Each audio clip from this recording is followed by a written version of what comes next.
हुजूर ने आखिरी अपने खुतबा में इरशाद फरमाया, मैं तुम्हारे अंदर दो भारी चीजें छोड़ के जा रहा हूं। और उनका नाम क्या रखा हुजूर ने? सकलैन। अरबी में सकलैन दो भारी चीजों को कहते हैं। हुजूर ने फरमाया कुरान होगा, और दूसरा फरमाया वो जो भारी चीज मैं दे के जा रहा हूं वो मेरी औलाद अहले बैत था। कुरान को भी भारी फरमाया और अपनी औलाद को भी हुजूर ने भारी फरमाया। हुजूर ने इन दोनों को भारी इसलिए फरमाया है कि एक तो कुरान को थामे रखना बड़ा दुश्वार काम है, हर एक की इस्तिताअत नहीं। अल्लाह ने इस कुरान को पहाड़ों पर नाजिल करना चाहा, इनकार कर दिया।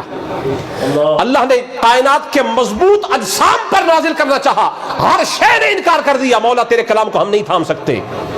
और फिर जब नाजिल होने की बारी आई तो सीना मुस्तफा हाजिर हुआ।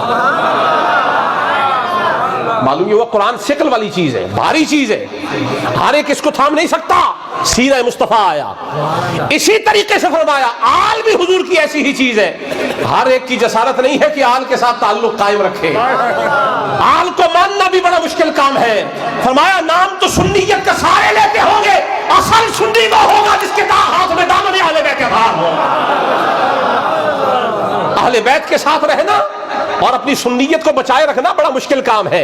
बड़े बड़े ज़हीम मुल्ला खड़े होके कहेंगे तू सुन्नियत से निकल गया क्योंकि तू अली अली करता है, अहले सुन्नत से निकल गया तू हसन हसन करता है, अहले सुन्नत से निकल गया हुसैन हुसैन करता है। आल से जुड़े रहना किसी माई के लाल ही का काम है, वरना तुम जब हुसैन का नारा लगाओगे कहीं से कोई कहेगा राफजी हो गया, कोई कहेगा शिया हो गया। फरमाया खबरदार किसी ऐरे गहरे गली के निकम्मे आदमी के इस नारे पर कान न धरना। वो तुझे कुछ भी कहे, तू जिससे मोहब्बत करता है बच्चा मेरा है। तो रात में अगर इनहिराफ अगर उन्होंने कर दिया, तहरीफ कर दी, रद्द बदल और तगय्युर कर दिया, उस पर जमानत नहीं थी। इंजील में हुआ जमानत नहीं थी, जबूर में हुआ जमानत नहीं थी, लेकिन मेरे ऊपर वो कुरान नाजिल हुआ है कि रब ने खुद फरमाया इन्ना नहनु नज़्ज़लना ज़िक्र व इन्ना लहु लहाफ़िज़ून। हमने कुरान को नाजिल किया है, हम ही इसकी हिफाजत करने वाले हैं। अब कुरान में हेर फेर करना किसी के बस में नहीं है। लाख सर मार लो, मिर्जा उठा था कादियानी, उसने लाख जसारत की कि कुरान की तगय्युर और तबद्दुल हो जाए, तहरीफ हो जाए, लेकिन मिर्जा कर न सका क्योंकि सामने मेहर अली खड़ा था,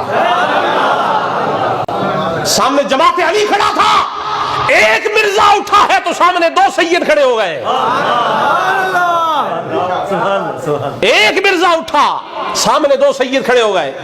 तो जमात अली ने भी बताया, मेहर अली ने भी बताया, जब भी कुरान की इज्जत और अजमत पे आंच आने लगेगी तो सामने खड़े होने वाला कोई हुसैन का बच्चा ही होगा, हसन का बेटा होगा, कोई सैयद होगा। क्यों?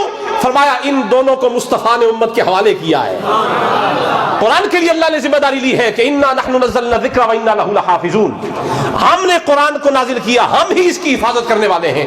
मेरी आल और कुरान दोनों आपस में जुदा नहीं होंगे। जहां कुरान होगा वहां आल होगी।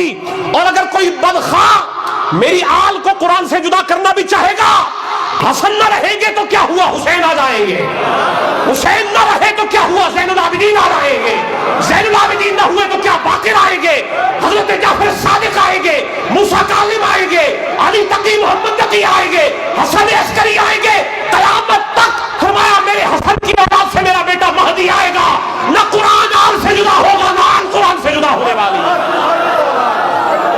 अगर आपके खून में खराबी हो जाए, आपके खून में मसला हो जाए, जीनत लैब में चले जाएं, चुगताई लैब में चले जाएं, वीनस लैब में चले जाएं और एक्सेल लैब में चले जाएं। हजारों लैब बनी हुई है, किसी लैब में जाओ अपना खून चेक करवा लो। लेकिन अगर किसी का अकीदा खराब हो जाए तो चुगताई और जीनत में जाने की जरूरत नहीं है, हुसैन की लैब में आओ।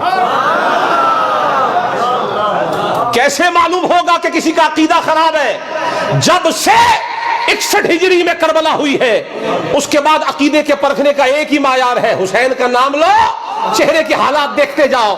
अगर सलामत रहे तो हुसैनी है, बिगड़ जाए तो यजीदी है।